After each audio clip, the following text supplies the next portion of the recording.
Hello there everyone, welcome to another video on the channel, hopefully a fun little video where I give you my top 5 best daily race C so far on Gran Turismo 7 and also my worst 5 daily race C on Gran Turismo 7 so far. Before we get to those lists though, just quickly take a look at what I call the triangle of success or failure when it comes to making a daily race C. So you've got your car or category, you've got your track and circuit, and you've got your race settings. Get all 3 of these right, you're on the road to success. Get all 3 of these wrong, and you're definitely going to have a failure. Get one of them wrong, it can lead to a failure, but yeah, I pretty much think, the importance of the track and circuit is 25%, car category 25%, and the settings 50%, because you can take a bad car and track combo and actually make it good through the settings, but you can also take a good car and track combo and make it kind of rubbish through the race settings. But let's get on to those all important lists. We're going to take a look at my top 5 worst daily race Cs on Gran Turismo 7 so far,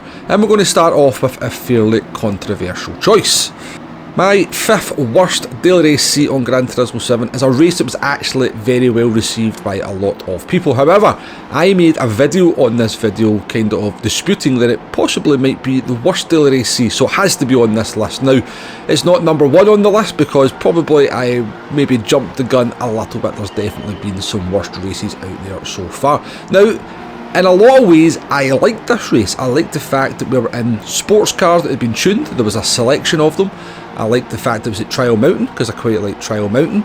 I wasn't particularly happy with the length of the race. There was no strategy, which I think is fine for a race like this, but the big problem with this one was that custom slipstream. It was so overpowered, it was so overbearing, it just led to calamitous situation after calamitous situation, with you having to defend into almost every corner. It was like a boost, like an arcade kind of boost mode, and for that reason it led to so much frustration for me when I did this race. As I said, it was well received, but it does make number 5 on my list. Number 4 on the list is a race that you probably don't remember, given it was way back in March of 2022, which actually makes it the 2nd daily race C in Gran Turismo 7's history. Now, this race makes the list for 2 reasons. The first of being it was a kind of bringing it back down to reality after the race before it. It kind of made us realise that basically sport mode on Gran Turismo 7 was going to be very much the same thing as we had on GT Sport, which was a little bit of a letdown given the race that we had done the week before, which is going to feature in this video a little bit later on. Other than that though, it was Group 4 cars at Autopolis with no strategy. Now, we did have 10 laps, which was a plus, because it was over 20 minutes, and we did have 20 cars on the grid. It was back before they'd reduced daily race C down to 16 cars, but it's Autopolis with no strategy, and it was back when the Mazda Atenza was dominating as well. It was really the only car you could use in Group 4 to be competitive, so it was a one make at Autopolis with no strategy and almost impossible to overtake. Autopolis is a track where you need to have strategy. It's not a bad track by any means, but it needs strategy. Didn't have it in this one, and that's why it makes number 4 on the list. And number 3 is going to be another visit to Autopolis, this time in the Super Formula cars. Now, it is the SF19s, not the 23s, which weren't in the game at this point, and it makes the list for the same reasons as number 4 with the Group 4 cars. It's no strategy at Autopolis. It makes for an incredibly boring race. Also take into account it's the Super Formula cars, where the kind of skill difference or the gulf can be more noticeable between drivers, and it just led to chaos, carnage, desperation moves. Almost impossible to overtake, and I'm not just talking about the dirty air. I don't mind the dirty air too much. In fact, I kind of prefer it to the custom slipstream, because I think the custom slipstream is just giving us another problem to replace a problem rather than a fix. Maybe that's the subject of a video for the future, but yeah, this one makes number 3 on the list just for the reasons we have outlined. If it's Autopolis, you need strategy, and again we go for number 2. We're still at Autopolis, and it's actually this week's daily race C. Again, there is plus points to this one. The car's nice to drive, it's a road car, it's a little bit different, but yeah, it's Autopolis with no strategy, and to just compound matters a little bit more, the race is incredibly short at 14 minutes. Now, it would be easy to fix this one, kind of give us 2 extra laps and put in some random weather, makes it a little bit longer, and then we have the kind of jeopardy of whether that rain's going to come in. Maybe even put the tyre wear up to ×5 just to maybe make the tyres start to feel a loss of grip towards the end of the race. But as it is, 14 minutes, one make car, very hard to overtake. Heavy damage on in this one as well, which is not a negative in my mind. It will be a negative in some people's minds, but yeah, when you've not got any strategy to try and avoid some of the other cars on the track, you've got heavy damage, people start to go for some maybe desperate moves in the lower splits and can lead to a damaged car. It makes number 2 on the list for the reasons outlined. It could have been number 3, could be number 4. To be honest with you, 2, 3 and 4 could have been the other way around in any of the orders, but yeah, a little bit of hating on Autopolis. PD, if it's Autopolis, we need strategy. And number 1 on the list is a race that was very controversial at the time. It was the Silvia selection at Suzuka.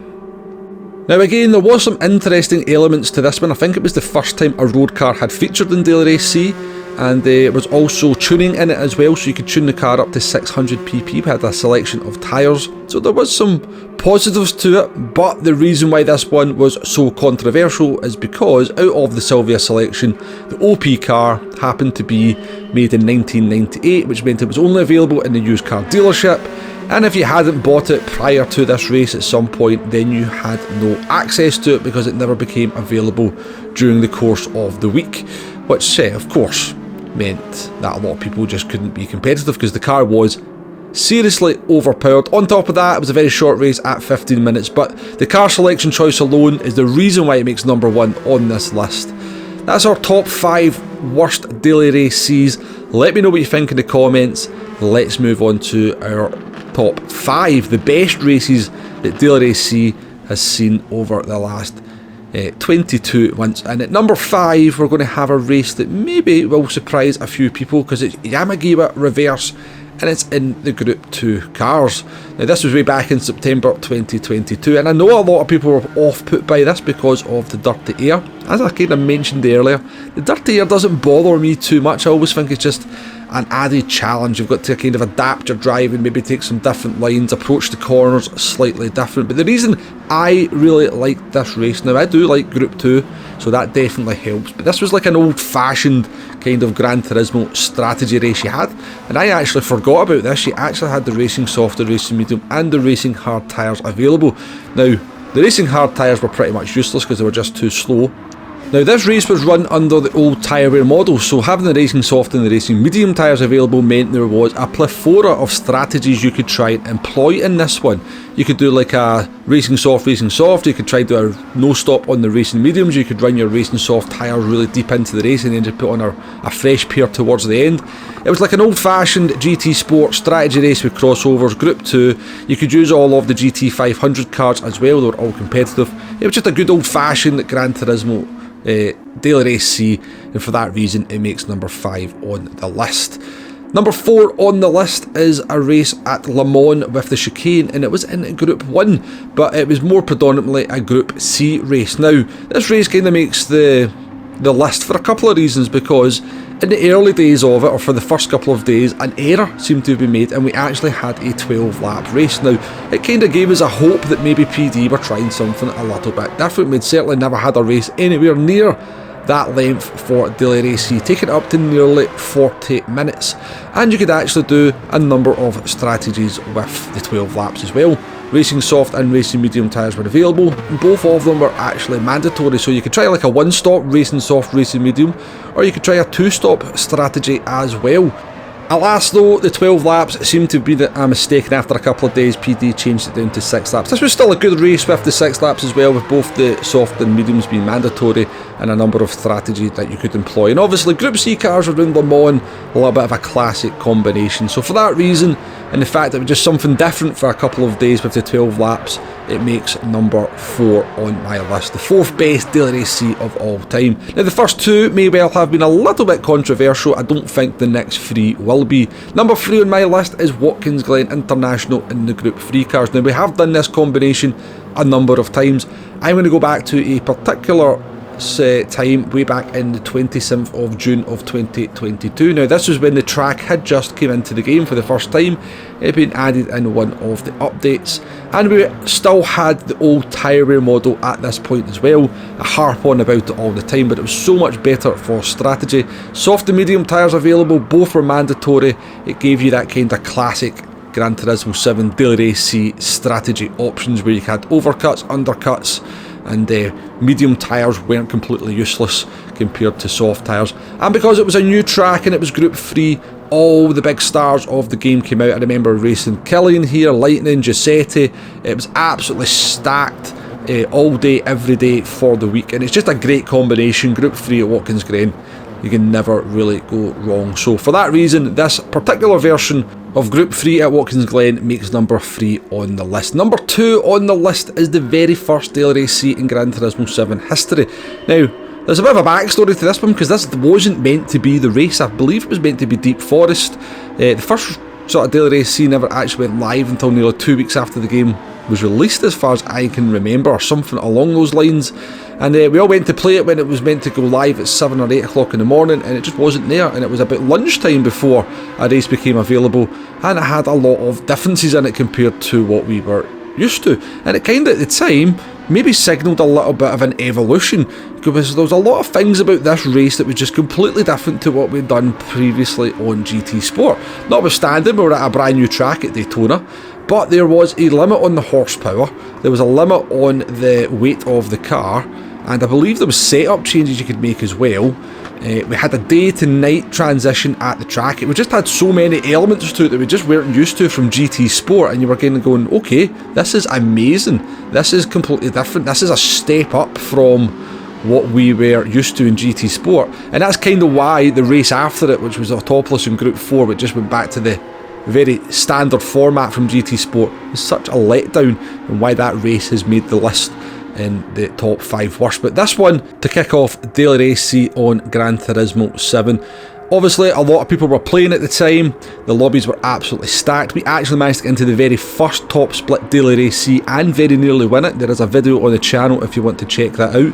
A couple of days later, Super GT was streaming with 10,000 viewers, and I managed to bin it right in front of him off the bus stop. So yeah, lots of memories from this race, and it just heralded what we thought was going to be an evolution for sport mode, but it was a little bit of a false start, unfortunately, wasn't it?